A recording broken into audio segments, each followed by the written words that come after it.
दोस्तों नमस्कार।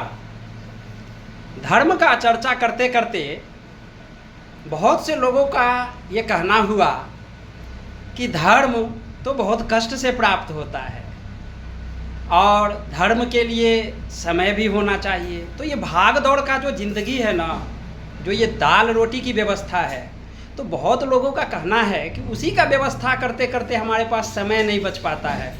रात को लेट आता हूँ, सुबह उठ करके खड़ा हुआ और फिर अपने कर्म क्षेत्र की ओर चल पड़ा। तो उनके लिए एक छोटा सा जो कथा है, जो भगवान श्री रामचंद्र जी के पूजा रामार्चा से लिया गया एक छोटा सा कहानी है, वो मैं आप लोगों को सुनाता हूँ। चूँकि हम सब जानते हैं कि भगवान ये नहीं कहते हैं कि आप पूरे दिन बैठ करके माला जाप कीजिए तभी आपको धर्म की प्राप्ति होगी। देखिए, जब पृथ्वी लोक पर आए हैं और ये कर्म क्षेत्र है तो हमें कर्म करना ही पड़ेगा। लेकिन भगवान कहते हैं कि एक घड़ी आधो में पुनियाद। मतलब देखिए, हमारे प्रभु कितने दयावान हैं। वो सिर्फ ये कहते हैं कि पुनियाद, लेस मात्र भी अगर तुम्हें हमारा स्मरण हो जाए ना, तब भी तुम्हें धर्म की प्राप्ति हो जाएंगे और तब भी मैं तुम्हारे साथ रहूँगा। तो दोस्तों, एक मनुष्य था और वो हमेशा वेश्याओं में लिप्त रहा करता था। हमेशा जो है वेश्याओं के प्रति जो है उसका लगाव जो है बनता ही चला गया और वो धर्म से विमुख हो गया। और प्रत्येक दिन क्या करता था, राजा के फुलवाड़ी में जा कर के और तरह तरह के फूल, जो वेश्याओं का मन लोभता था, वैसा वैसा फूल तोड़ करके चोरी करके और वो वेश्यालय में ला करके वेश्या को दिया करता था। समय बीत रहा था, धर्म से वह विमुख हो गया और पाप में जो है लिप्त होता चला गया। एक दिन राजा के बगीचा में गया और सुंदर गुलाब का फूल तोड़ करके, और जब उसके चार दीवारी को वह पार ही कर रहा था कि राजा के सैनिक जो थे उसको देख लिया। मतलब पहचाना नहीं, लेकिन उसके पीछे दौड़ा और दौड़ते दौड़ते जो है क्या हुआ कि उस व्यक्ति का, उसने जो फूल तोड़ा था वेश्या के लिए, उसमें से एक गुलाब का फूल गिर गया और वो जो है राजा के जो थे सिपाही, वो लोग पकड़ करके इतना मारे कि वो बहुत ही ज़्यादा, मतलब मृत्यु का ही समझ जाइए, मृत्यु को ही प्राप्त हो जाता, ऐसी अवस्था उसका कर दिया। लेकिन उस समय वो मरा नहीं। सुबह का समय एक महात्मा जी चले जा रहे थे, रास्ते में देखे कि ताज़ा गुलाब का फूल है, उन्होंने उठा करके अपने दोने में रख लिया और दोने में रख करके और वो उधर जा रहे थे जिधर रामार्चा हो रहा था। गए, भगवान को प्रणाम किए साधु महाराज, और उस व्यक्ति के द्वारा तोड़ा गया गुलाब का फूल वो भगवान के अष्टदल कमल, मतलब भगवान के सिंहासन पर भगवान श्री रामचंद्र जी को अर्पित कर दिए।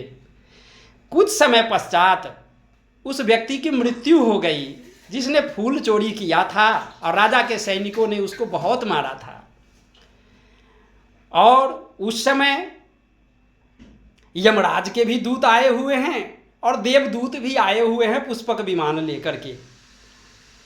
तो वह व्यक्ति आश्चर्य करने लगा, क्योंकि मृत्यु के बाद वो निर्मल हो गया था। वह पूछने लगा, यमराज कहा कि तो पूरी जिंदगी पाप किया है, लेकिन जो पुष्पक विमान द्वारा देवदूत आए थे वो बोले कि तुम्हें एक दिन की स्वर्ग की प्राप्ति हुई है।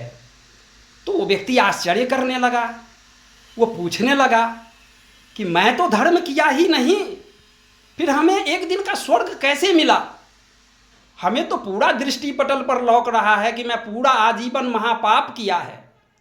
तो वो देवदूत कहते हैं कि तुम्हारे द्वारा तोड़ा गया एक गुलाब का फूल जो राजा के बगीचे से तुम भाग रहे थे, वो रास्ते में गिर गया और एक संत महाराज उस पुष्प को उठा करके, भगवान श्री रामचंद्र जी का यज्ञ हो रहा था रामार्चा, उस यज्ञ में जाकर के भगवान को अर्पित कर दिए। तो भगवान हमें भेजे हैं कि एक दिन के लिए कम से कम उसको लेकर के बैकुंठ आओ, क्योंकि एक दिन का स्वर्ग का वास जो है, स्वर्ग में वह वास कर सकता है। तब उस व्यक्ति को आश्चर्य हुआ कि मेरे द्वारा तोड़ा गया फूल किसी और के द्वारा भगवान को चढ़ाया गया, तब भी हमें धर्म की प्राप्ति हो गई। तो वो व्यक्ति बोला कि एक बात बताइए, था तो चतुर। तो देवदूत को कहता है कि एक बात बताइए कि ये जो पुष्पक विमान लेकर आए हैं, इस पर आज का अधिकार किसका है? बोला आज का अधिकार तुम्हारा है, तुम इस पर बैठ करके जिधर चाहो स्वर्गलोक में भ्रमण कर सकते हो, क्योंकि आज का मालिक तुम हो।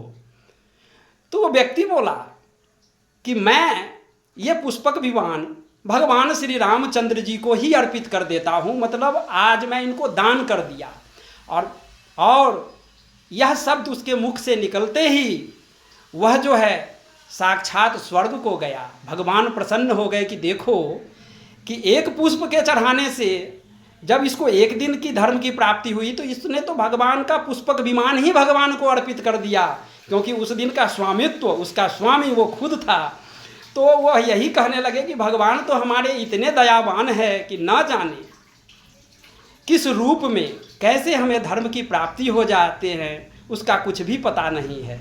तो इसीलिए जो आस्था है, छोटे के प्रति जो स्नेह है, लोगों के प्रति जो हमारा कर्तव्य है, हमारा जो उचित कर्म है, जो हमारा सनातन धर्म हमें सिखा रहा है, जब हम सिर्फ उसका ही पालन करते चले जाएंगे तो ना जाने कितने धर्म को हम अर्जित कर सकते हैं। इसीलिए अगर कम समय भी है तब भी पल भर के लिए ही आप नेत्र बंद करके भगवान का स्मरण कर दीजिए, और भगवान को कुछ नहीं चाहिए और आपको अनेकों धर्म की प्राप्ति हो जाएंगे। धन्यवाद। हर हर महादेव।